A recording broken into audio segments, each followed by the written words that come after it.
This is cruel as fuck, even for a shitty hacker.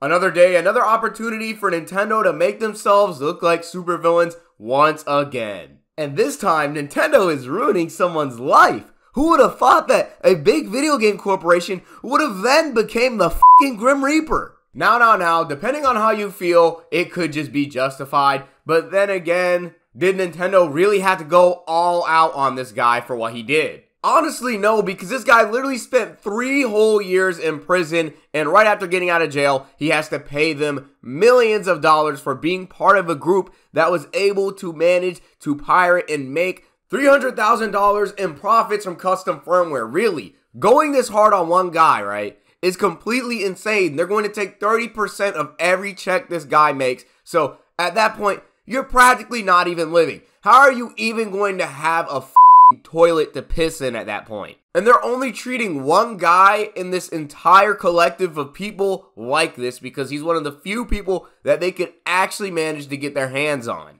Like, I know the guy did some hacking, I know he stole a lot of money from Nintendo, but really, they can blow their noses with $300,000, and this guy already did 3 years. That time is so much more valuable than whatever money they could make from him ever. It's just greedy of them to ask for more money from this guy after they took all of his time. 3 years. A lot can happen in 3 years. And all the money he's probably going to make from his minimum wage job, let alone trying to get into college or anything else, is literally going to mean nothing from Nintendo.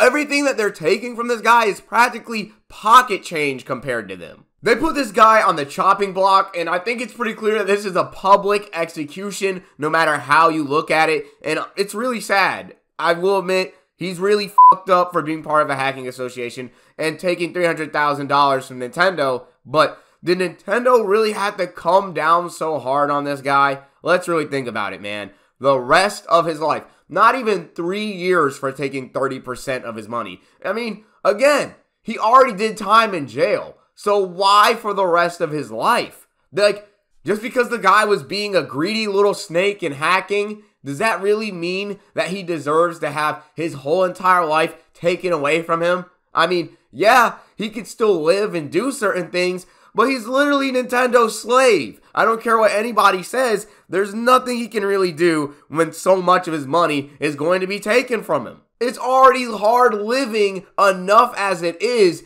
even without anyone taking 30% of your money. But with him taking 30% and the fact that he has to also pay for bills and all these other necessities, let alone even trying to include the idea of whether or not he wants to take care of his parents, a pet, or even get married. That shit is looking like a dead horse if I've ever seen one. Also, be sure to like the video and subscribe to the channel because I need it, please.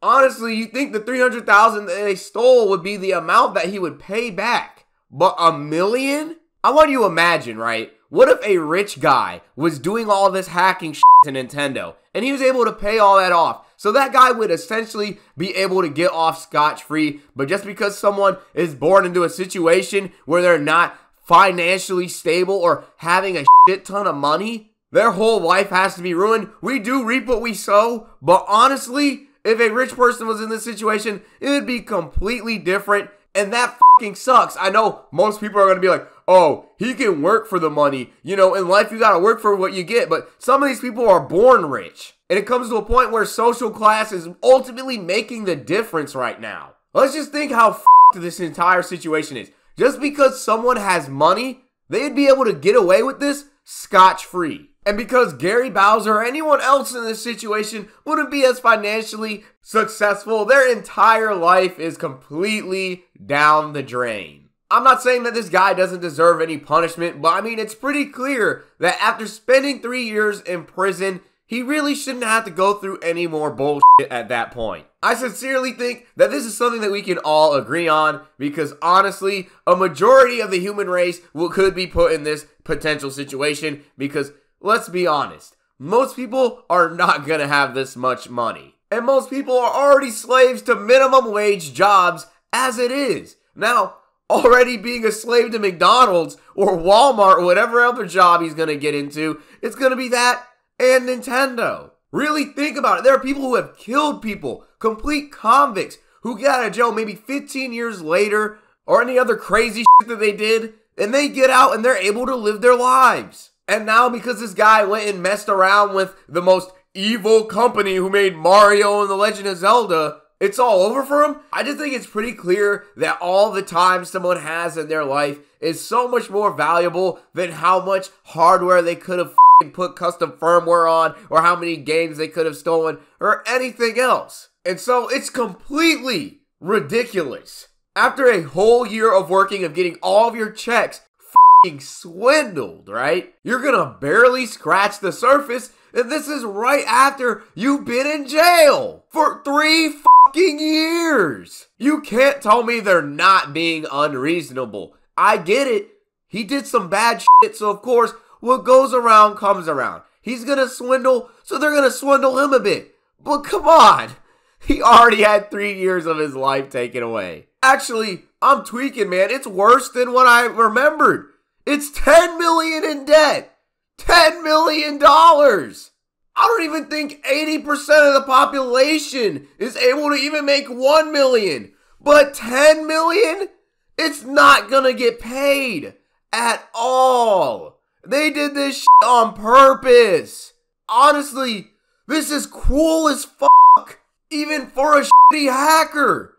Bro, this is a statement by Nintendo, man. They're really trying to scare people and make it so that they don't get hacked ever again. Maybe what they're doing now is honestly just going to be fuel to the fire, or maybe they might actually end up silencing a few hackers, but really. I've been seeing so many reports of this, like so many people are not liking the way Nintendo handled this situation at all. Now, with that being said, these are people that have little to no involvement. Now imagine how the hackers are feeling, right? They might just be a little bit vengeful or vindictive. Maybe even happy because it wasn't them. Or they might not even care at all. It's just very awkward to see this company that's been around for so long, helping make so many childhoods and put so many lives and relationships together, and now they're doing the exact opposite, and they're taking away someone's opportunity in someone's life. It's just wild because you think this same Nintendo that brought us so much joy, so much happiness across the years would retain that same humility and attitude, but it really just seems as though that's really just a cover-up in order to ship out and continue to sell more products. I think this just goes to show that any idea that we have over a brand or product is actually wrong, because in reality, it's just a facade. Because I believe that Nintendo is usually at a specific standard as to which they can be held. Like, they give off the idea that they're very understanding and comforting, and they're also very family friendly, but they're only doing this to get more GameCubes and more Wiis out of their damn pockets, and more money in those same pockets. I hate to bring every subject matter down to money, but that's all these big corporations care about at the end of the day, and it really sucks because, to be fair, I always felt like Nintendo was an exception to Microsoft or Sony. It was always in the back of my mind, Nintendo will never change. Although that is true in some cases. However, in this situation, they're really just showing their true colors. And maybe they could have been like this from the beginning. But I feel like the Nintendo that I know wouldn't be so fucking harsh. Back in the day, what I liked about Nintendo was the fact that they felt human, down to earth, more than what Xbox or PlayStation could ever offer to the table. Like, honestly, it felt like they were for the people. They were for the gamers, and now it just doesn't even really feel like that anymore. Because rather than putting the people first, Nintendo are always going to put themselves first, just like any other corporation. And really, it's just sad because I thought Nintendo was different. And you know what? Things change. Management just gets swapped over and new people get into power at these places.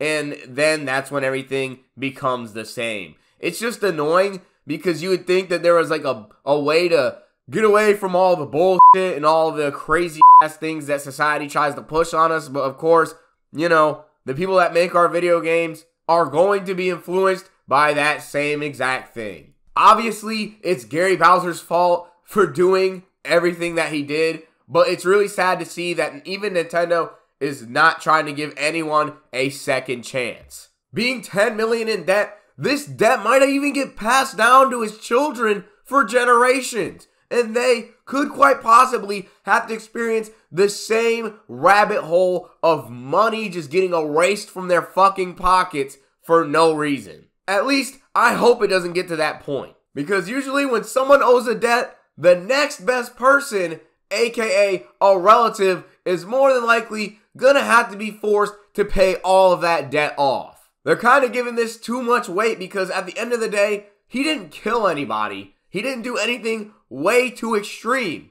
All he did was steal. Do you guys think this is gonna affect this guy's family later down the line? I gotta know. So definitely comment what you think. And I also gotta ask, does this guy really deserve this harsh of a punishment? I already know some people aren't going to care and that think that he deserves whatever comes to him. But I can't help but feel like this is just unreasonable weight being thrown on this guy for what he did. Of course, no one's going to really change their mind or care about what happens to another person because no matter what, they're going to buy their Nintendo products. And honestly, I'm still going to do the same. But it just makes Nintendo look even shittier than they already do. Now more than ever, especially after that bullshit we figured out about them when it came to copyright. If you haven't done so already, definitely make sure to check out my Nintendo copyright rant. This entire situation was crazy, but what I do know is that after everything is said and done, Nintendo's image is never going to look the same after this. When it comes down to it, I think the time in jail was honestly more than enough to deal with this entire situation.